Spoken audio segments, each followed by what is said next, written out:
Il pensait avoir trouvé la solution à tous ses problèmes. Une maison de luxe, des habits de marque et une femme prête à tout lui offrir. Mais la nuit de noces, il a découvert que cette vieille femme n'était pas humaine. Elle n'avait pas de sexe, pas de cœur et surtout pas d'âme. Il avait signé un pacte sans même le savoir. Dans un quartier poussiéreux, aux abords de la ville, entre les ruelles serrées, les vendeuses de bouillie et les enfants pieds nus, vivait un jeune homme que tout le monde connaissait. Il s'appelait Moussa et il était beau. Trop beau pour sa vie, trop beau pour sa réalité. Moussa avait ce visage que même les hommes regardaient 2 fois. Les dents bien alignées, un regard ténébreux, une démarche calme. Il n'avait ni diplôme ni travail stable, mais il portait toujours des habits propres, repassés, parfumés. Même si sa mère devait laver ses jeans à la main dans l'eau boueuse du puits. Au quartier, on l'appelait le mannequin du ghetto. Les femmes l'admiraient, les hommes le jalousaient. Les anciens, eux, murmuraient. Beau mais vide. Sa mère Atta était une femme simple mais courageuse. Veuve depuis les 5 ans de Moussa, elle avait élevé son fils seule. Elle vendait des beignets, des arachides et du pain de maïs qu'elle faisait elle-même.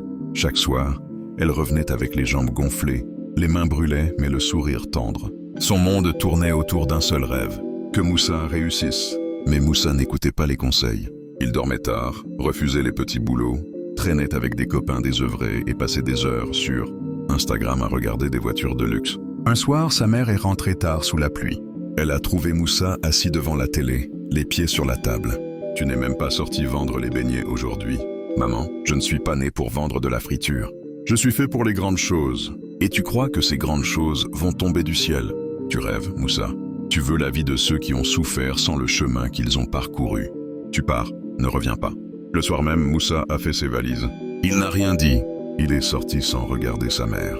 Elle, de son côté, s'est assise, a prié, à pleurer et à répéter à voix basse « Ce que l'on gagne sans douleur, on le perd dans la souffrance. » Une voiture noire est venue chercher Moussa. Il est monté dedans, le regard tourné vers l'avenir. Pas un mot, pas un adieu. La vieille femme l'attendait souriante à l'intérieur. « Tu ne le regretteras pas. » Elle lui a pris la main froide comme la glace, mais ferme, très ferme. La maison était grande, belle, moderne, tout ce qu'il avait imaginé. Et pourtant, elle semblait vide. Pas de bruit, pas de télévision, pas d'odeur de cuisine, juste une perfection glaciale. On lui a donné une chambre immense. Un dressing plein, une salle de bain privée, mais aucun miroir, aucune photo sur les murs, aucune âme dans la maison. Moussa a tenté de parler aux domestiques. Aucun ne répondait plus que par des « oui, monsieur ». Ils ne riaient pas, ne souriaient pas, et évitaient tous une pièce au fond du couloir. Quand il a demandé « Qu'y a-t-il là-bas ?», on lui a simplement dit « C'est la chambre de madame ».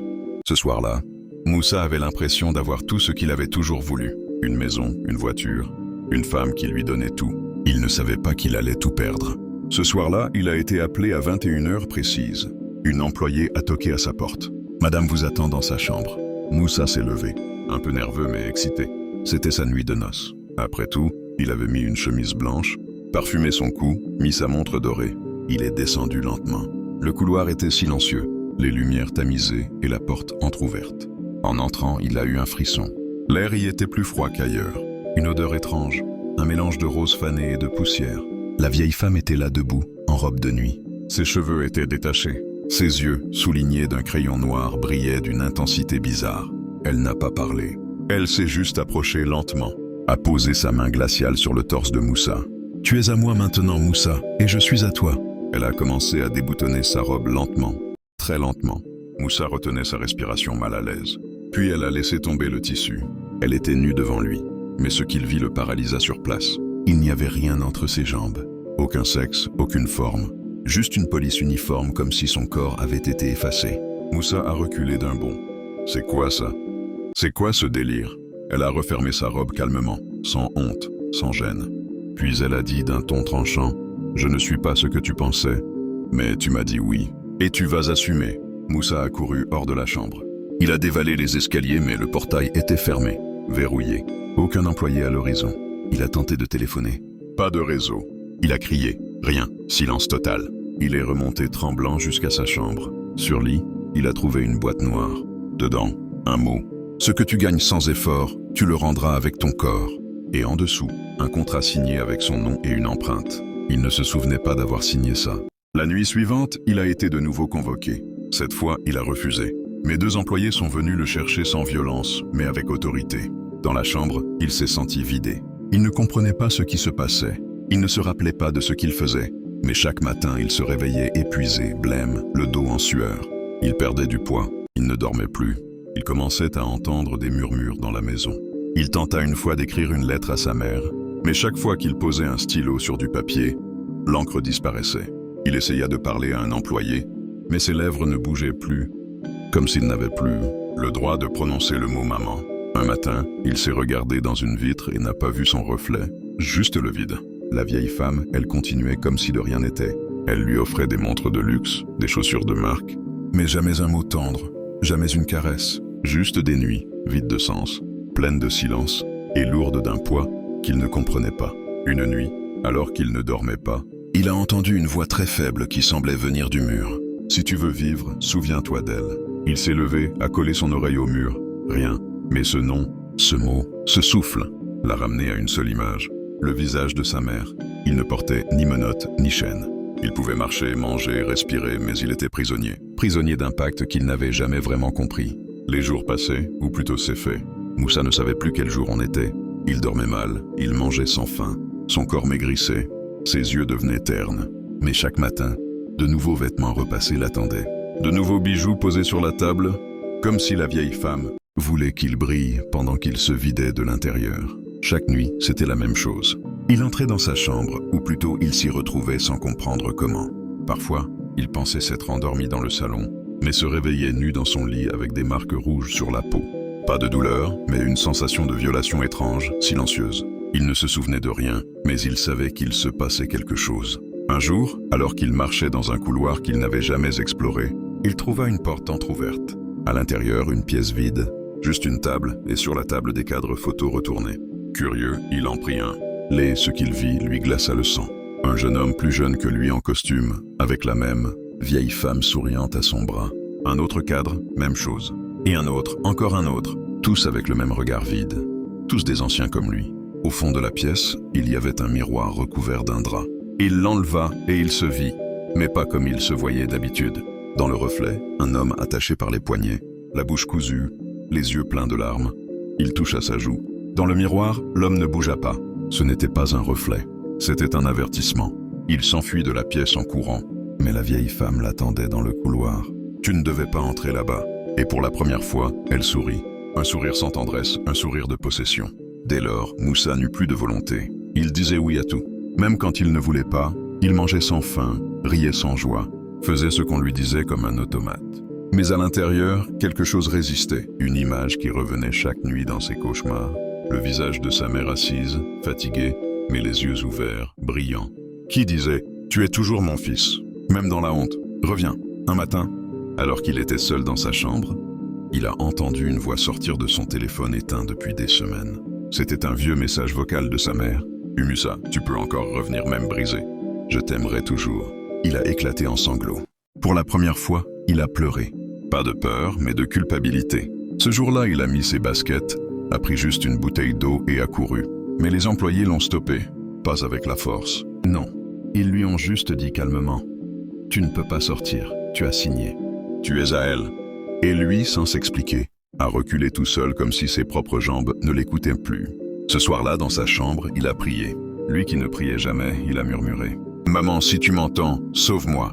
Je suis fatigué, je suis fini, pardonne-moi. » Et alors qu'il fermait les yeux, il sentit une chaleur douce sur son front comme une main, comme une caresse. Il ouvrit les yeux. Personne, mais une sensation nouvelle dans son cœur. Parfois fuir, c'est plus difficile que rester. Mais cette nuit-là, Moussa n'avait plus le choix. Il fallait courir, il fallait survivre. Cette nuit-là, il ne rêva pas. Il ouvrit les yeux dans l'obscurité. Pas de murmure, pas de voix, juste le silence. Il se leva pieds nus et se dirigea lentement vers la porte. À sa grande surprise, elle n'était pas verrouillée. Il traversa le long couloir. Chaque pas résonnait comme un tambour. Son cœur battait fort. Il avait l'impression que la maison l'observait. À l'étage, un miroir. Il jeta un regard rapide. Cette fois, il se vit vraiment, fatigué, mais lucide. Il descendit. Le hall était vide, pas un bruit, pas un employé. La grande porte était là, juste devant lui. Il posa sa main sur la poignée et elle s'ouvrit. Il courut comme jamais dans la rue, pieds nus, à travers les flaques et les pierres. Il ne savait pas où il allait, mais ses jambes savaient. Il courait vers la seule maison qui avait encore un sens. Les rues étaient endormies, les lampadaires grésillaient. Des chiens sans le regardèrent passer. Quand il arriva dans le quartier, les enfants dormaient. Les vendeuses avaient fermé leur kiosque. Mais une lumière l'était allumée dans une petite maison. Il s'est approché lentement. A toqué. Pas de réponse. Il toqua encore, puis encore. Et quand la porte s'ouvrit, elle était là. Sa mère vieillie, maigrie, les yeux rouges. Elle le regarda longuement. Il tomba à genoux. « Maman, je suis désolé. » Il pleurait. Il tremblait. Elle ne dit rien. Elle s'est agenouillée à son tour, l'a pris dans ses bras et a murmuré « Tu es rentré, c'est tout ce qui compte. » Elle l'a lavé, l'a nourri, l'a couché dans le petit lit de son enfance. Et cette nuit-là, Moussa a dormi comme un bébé. Pas de cauchemar, pas de murmure, juste la paix. Le lendemain matin, les voisins vinrent frapper. Tout le quartier était au courant. Moussa était revenu, maigri, silencieux, changé. Certains le regardaient avec pitié, d'autres avec curiosité. Mais lui, il ne disait rien. Il regardait sa mère qui vendait ses beignets comme avant et se disait « C'était ça la vraie richesse ». Ce même jour, dans l'autre quartier, la vieille femme faisait ses valises sans un mot, sans explication. Elle monta dans une voiture noire et disparut. Les domestiques vidèrent la maison et plus jamais personne n'y revint. Une semaine plus tard, Moussa reçut une enveloppe glissée sous la porte sans nom, sans timbre, dedans un contrat brûlé et une phrase manuscrite. « Tu m'as échappé mais tu m'as nourri, merci ». Il frissonna, mais ne dit rien. Il mit la lettre dans le feu et retourna aider sa mère à frire les beignets. Il y a des choses qu'on ne vit qu'une fois. Des erreurs qui vous marquent à vie. Moussa avait tout perdu mais il avait compris. Le quartier, lui, n'avait pas oublié. Certains évitaient de croiser son regard.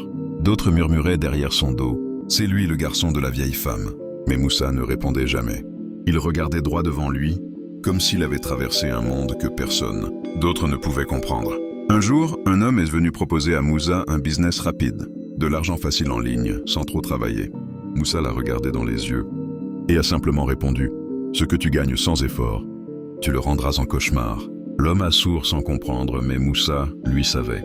Il a recommencé à prier avec sa mère, chaque matin, chaque soir. Il lisait maintenant les textes sacrés. Les années ont passé. Moussa n'a jamais quitté le quartier. Il n'est jamais devenu riche, mais il est devenu respecté. Pas pour son argent, mais pour sa sagesse. Les anciens disaient de lui, il a vu quelque chose que personne ne devrait voir. Et parfois les jeunes du quartier lui demandaient, « Tonton Moussa, pourquoi tu ne veux pas être riche ?» Il souriait et répondait toujours la même chose parce que certaines richesses coûtent plus que la vie.